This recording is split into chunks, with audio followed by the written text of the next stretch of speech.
नमस्कार, मैं राकेश परमार और आप देख रहे हैं महत्वपूर्ण मुद्दा। मित्रों, महत्वपूर्ण मुद्दे की शुभारंभ करने से पहले आज एक बड़ा ही महत्वपूर्ण घटना, या मैं कहूं कि कानून, या कहूं कि चिंता, या कहूं कि दिशा निर्देश, आप जो कहें, भारत के संसद से मिला। यह दिशा निर्देश अत्यंत आवश्यक था। मैं तो समझ रहा हूं कि इससे बड़ा महत्वपूर्ण मुद्दा कुछ हो ही नहीं सकता था।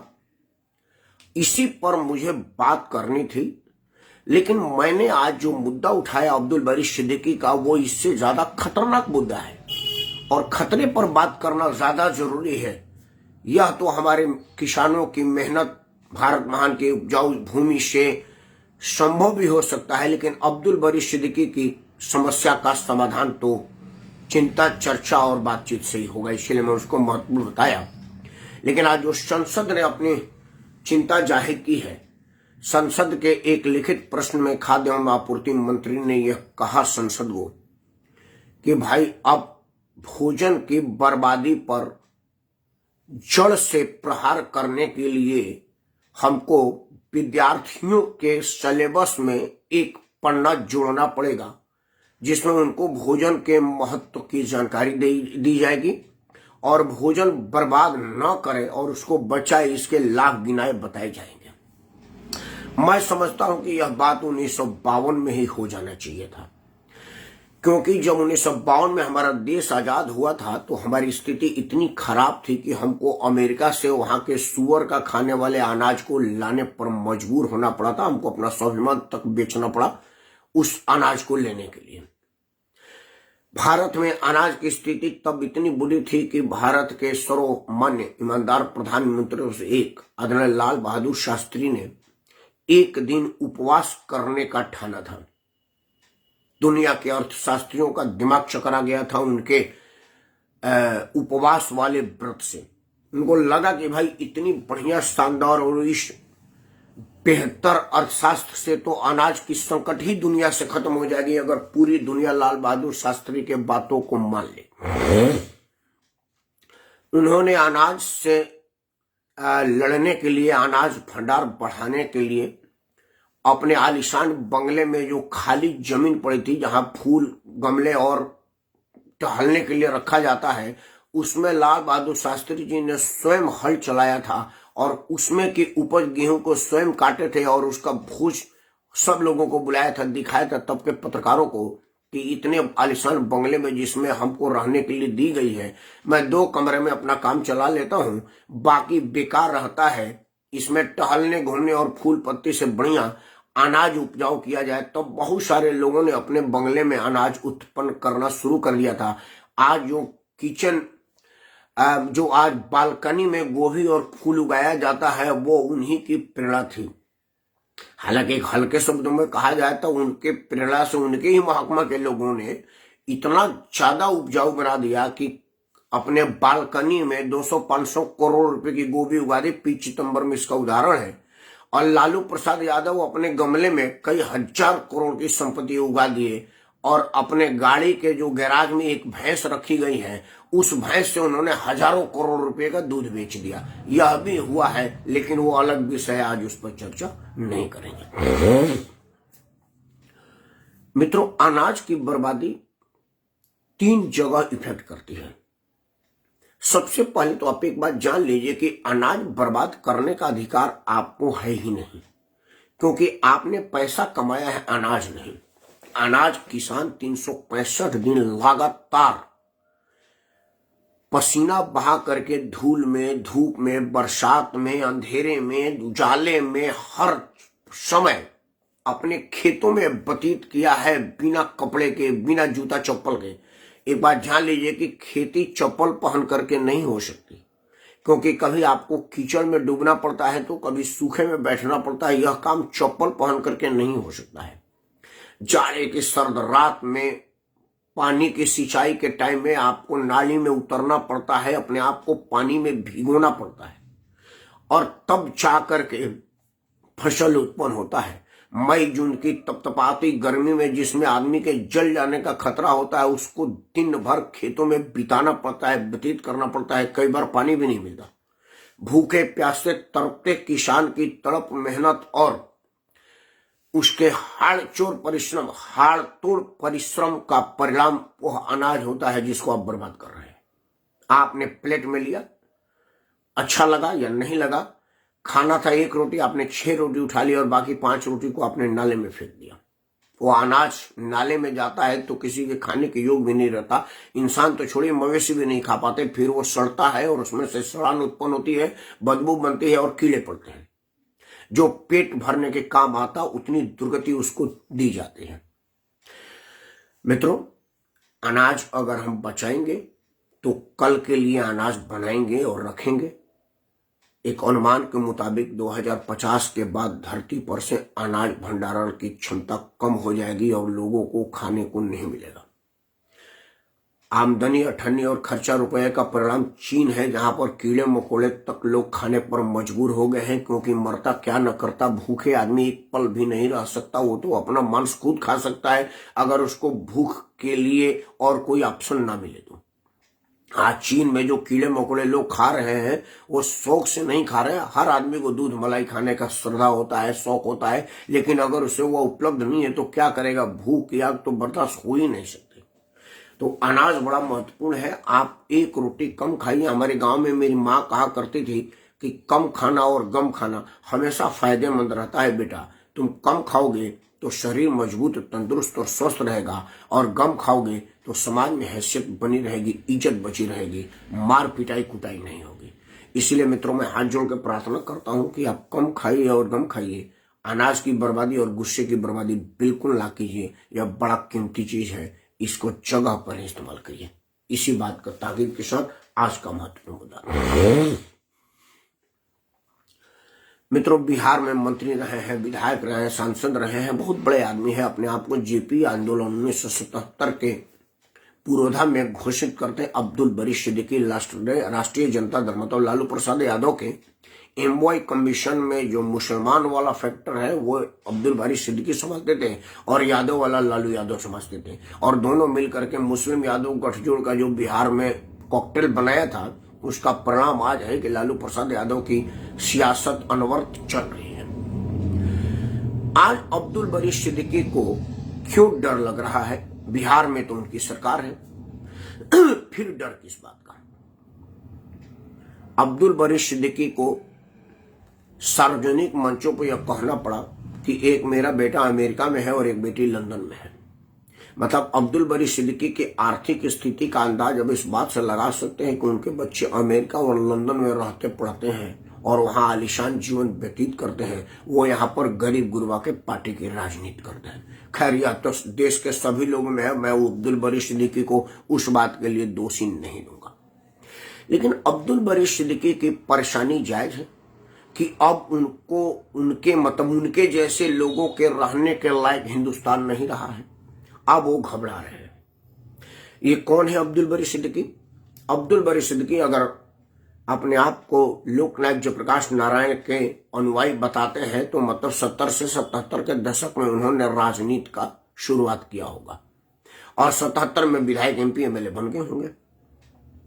उसके बाद 84 की घटना हुई, निहत्थे और निर्दोष कार सेवकों को फूंक दिया गया, घर लूट लिया गया, उनके बहन बेटियों के साथ बलात्कार किया गया। इतना बड़ा अपराध हो गया, अब्दुल बरी सिद्दीकी को डर नहीं लगा। उन्होंने तब अपने बच्चों को नहीं कहा कि अगर तुम चाहते हो तो बाहर नौकरी ले लो, नागरिकता ले लो, देश से भाग जाओ, यह देश रहने लायक नहीं है। क्योंकि घर में बैठे सिख महिलाओं को बुला करके बाहर घसीट करके उनके साथ बलात्कार किया जा रहा है, उनके धन को लूटा जा रहा है, उनकी दुकानें लूटी जा रही हैं, उनका आसमत लूटा जा रहा है। अब यह देश हमारा रहने योग्य नहीं है। अब्दुल बरी सिद्दीकी को उतने बड़े दंगे पर डर नहीं लगा था। 84 के बाद 89 में जब कश्मीर से पंडितों को रातों रात भगाने पर मजबूर कर दिया गया और कहा गया कि भाई आपके पास 2 ऑप्शन है, या तो आप इस्लाम स्वीकार करिए या गोली ले लीजिए, दोनों में से क्या अच्छा लगता है आपको बता दीजिए।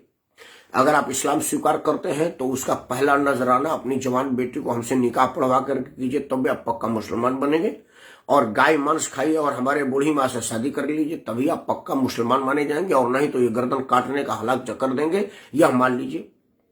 जिन लोगों ने जान देना पसंद किया वो जान दिए, जिन लोगों ने ईमान देना पसंद किया वो ईमान दिया, और जो लोग रातों रात भाग करके अपना जान बचाना पसंद किया वो आज दिल्ली के फुटपाथ पर अभी तक जीवन यापन कर रहे हैं। इतनी बड़ी त्रासदी के बाद भी अब्दुल बरी सिद्दीकी को डर नहीं लगा, उनको किसी तरह की खौफ नहीं थी।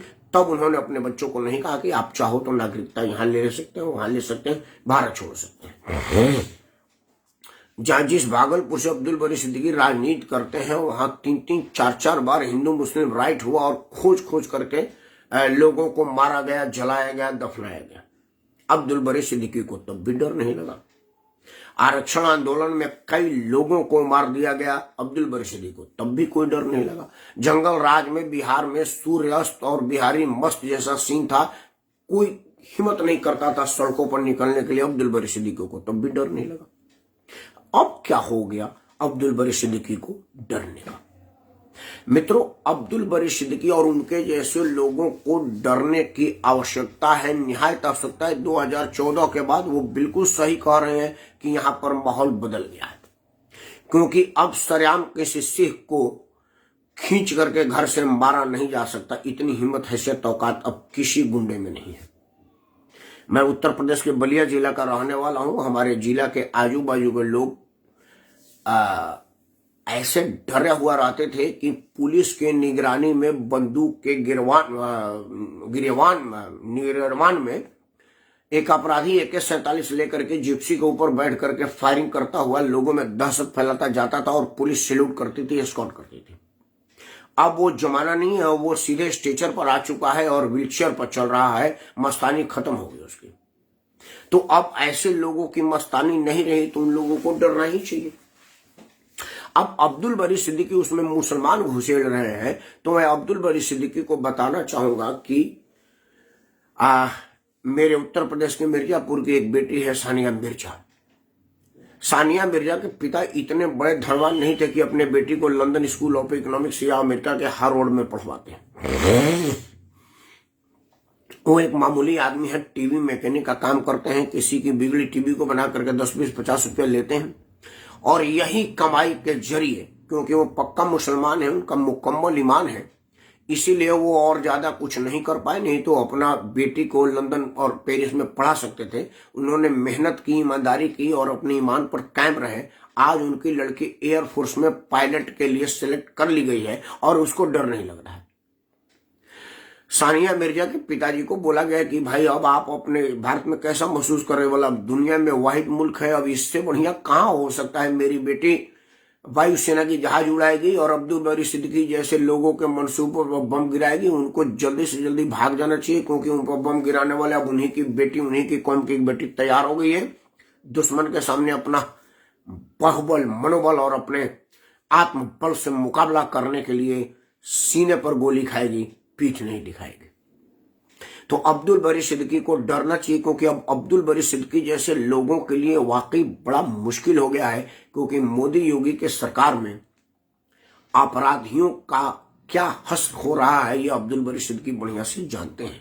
बेशक बिहार में इस टाइम जनता दल और राष्ट्रीय जनता दल यूनाइटेड और राष्ट्रीय मतलब लालू और नीतीश कुमार का अनैतिक गठबंधन का सरकार चल रहा हो, लेकिन फिर भी अगर कोई गुंडाई पर तैयारी आएगा तो राष्ट्रपति शासन का ऑप्शन तो खुला ही है। और कभी भी राष्ट्रपति अपना केंद्रीय शक्ति का इस्तेमाल करके वहां पर केंद्रीय फोर्स भेज सकते हैं और उस अपराधी का टायर पंचर कर सकते हैं, गाड़ी पलट सकते हैं, कुछ भी हो सकता है। योगी जी ने तो बता ही दिया है। आज अपराधियों के घर पे बुलडोजर चल रहा है, ये इसके पहले कभी नहीं चल रहा था। तो अब्दुल बरी सिद्दीकी और उन जैसे लोगों को डरना ही चाहिए। मैं तो अब्दुल बरी सिद्दीकी को एक बात का हिदायत दूंगा, एक बात के लिए अनुरोध करूंगा कि आपके पास मौका है 2021-25 से पहले निकल लेने का, क्योंकि उसके बाद जब योगी बाबा आएंगे तो आपको पाकिस्तान जाने का जो भाड़ा लगेगा ना, वो खर्चा भी आपसे ही लेकर के भेजेंगे आपको। क्योंकि अभी तो आप आसानी से जा सकते हैं। मोदी जी ने इतना छूट दे रखा है कि आपसे पैसा नहीं वसूलेंगे। अगर योगी बाबा का जमाना आ गया और उस वक्त तक आप इस देश में रह गए तो आप जब तक इस देश में अपराध करने की मानसिकता करेंगे, आपके सोच पर पहरा लगेगा और वहां से किराया वसूला जाएगा। जितना दिन आपने भारत के विरुद्ध में सोचा है उसका हर्जाना वसूला जाएगा। यह दिन दूर नहीं है, आने वाला है। उत्तर प्रदेश के लोगों से पूछ लीजिएगा, वो इस चीज को महसूस कर रहे हैं। और अब सार्वजनिक संपत्ति की तोड़ फोड़ की बात तो हमको सुनाई नहीं दे रहा है कि कहीं दंगा फसाद हुआ और बसें फूंक दी गई, अस्पताल फूंक दिया गया, ये वो फलाना ढिमाका। तो आपको यह फर्क अब समझ जाना चाहिए। और मैं आम देशवासियों को कहना चाहता हूं, आप सब समझदार हैं, आप में से किसी को बताने की जरूरत नहीं है। यह देश सानिया मिर्जा के साथ है, क्योंकि वो फाइटर प्लेन उड़ाने की ट्रेनिंग लेगी। वो अपने दम पर, अपने मेहनत पर, अपनी योग्यता पर उस मुकाम पर पहुंची है। किसी के अनुकंपा पर नहीं पहुंची है, नहीं भ्रष्टाचार और घोटाले से पहुंची है। यह देश हमेशा एपीजे अब्दुल कलाम के साथ था, जिन्होंने मिसाइल तकनीक में भारत का नाम कमाया था, उसको राष्ट्रपति तक हमने पहुंचाया था। यह देश उन तमाम मुसलमानों के साथ है जो इस देश को अपना मानते हैं। और यह देश उन लोगों के लिए वाकई रहने योग्य नहीं है जो आतंकियों के जनाजे में जाता है, अब्दुल कलाम के जनाजे में नहीं जाते। यह देश उनके लिए कतई नहीं है जो घोटालेबाजों के जनाजे पर मासूम पुरसी करता है, लेकिन अब्बीर अब्दुल हमीद के जनाजे पर नहीं जाता है। यह देश उनके लिए कतई नहीं है जो आतंकवादियों के हितों की रक्षा के लिए शोर शराबा करता है और सानिया मिर्जा जैसे लोगों को आर्थिक मदद नहीं पहुंचाता। वो अपने पिता के टीवी मैकेनिक के पैसे से ही अपनी जीवन यापन कर रही है। तो यह देश वाकई उन जैसे लोगों के रहने के योग्य नहीं है। वो जितना जल्दी यह बात समझेंगे उनके लिए उतना ही ज्यादा आसान होगा। अब्दुल बरी सिद्दीकी हो या ओवैसी बंधु हो, जिन लोगों को यह लग रहा है कि वो कानून के खिलवाड़ करके इस देश में सम्मान पा जाएंगे, उन जैसों को डरना ही चाहिए और अपने लिए सुरक्षित स्थान तलाश लेना चाहिए। क्योंकि 2014 के बाद इस देश में कानून के साथ खेलने वालों के साथ सरकार खिलवाड़ कर नहीं रही है, सीधे हवाला दे रही है। या तो वो जेल में है या जहन्नुम में है। अब्दुल बरी सिद्दीकी अपने लिए स्थान तलाश लेंगे कि उनको जेल जाना है या जहन्नुम जाना है या शांति प्रिय बन करके इस देश में रहना है। सानिया मिर्जा की इस महान उपलब्धि जो उस गरीब की बेटी ने प्राप्त किया है, भारत का नाम रोशन किया है, उसको लाख लाख बधाइयां देता हुआ मैं राकेश परमार अब्दुल बरी सिद्दीकी और उनके जैसे तमाम विस्फोटक सोचने वाले लोगों को, हिंदू मुस्लिम में विभेद करने वाले लोगों को होशियार करता हूं, ताकीद करता हूं, उनको सलाह देता हूं कि समय है, 25 से पहले निकल लीजिए। मोदी जी कुछ नहीं बोलेंगे। अगर योगी के जमाने में जाएंगे तो बहुत कुछ छोड़ करके जाएंगे। इसके पहले कि आपका सब कुछ यहीं छूट जाए, अपने लिए स्थान तलाश लीजिए और हम सब लोगों को देश में रहने के लिए अमन चैन दीजिए। जय हिंद, वंदे मातरम, भारत माता की जय।